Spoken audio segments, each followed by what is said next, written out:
मूर्तिको अवस्था अहिले यस्तो छ ल, हेर्नु होला। यो गौतम बुद्धको मूर्ति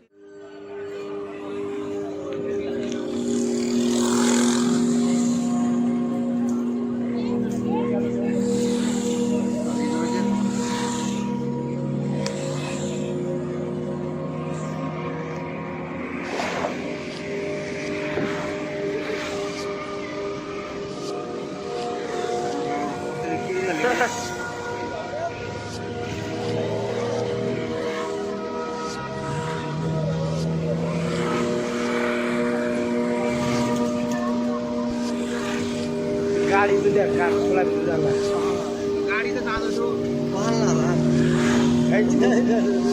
यही छेउसम्म दुईजना बिचा गयो बिचा त डुब्छ होला है कहाँनिर ड्राइभर त त्यसै राखेको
मैले निहालिराखेको छु, तपाईँहरूलाई देखाइराखेको छु भने मूर्तिको अवस्था अहिले यस्तो छ ल, हेर्नु होला।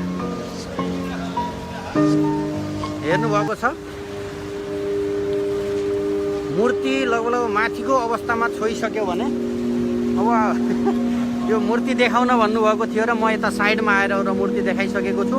सबैजनाले तपाईँले जतिले हेर्नुभएको छ सबले सेयर गरिदिनु होला एकचोटि। सबैजनालाई मैले यहाँबाट भन्न नसकुला, सबैजनाले यो भिडियो सेयर गरिदिनु होला कृपया प्लिज। सबले सेयर गरिदिनु होला। सबैको मनमा लागेको हुनसक्छ नारायणी नदीले के गरेको छ कस्तो छ भन्ने अवस्था देखिएको हुनसक्छ, मनमा लाग्नु स्वाभाविक पनि हो र त्यो स्वाभाविक भएको कारणले गर्दाखेरि मैले तपाईहरुलाई यो भिडियो देखाइराखेको छु, देख्न सक्नुहुन्छ।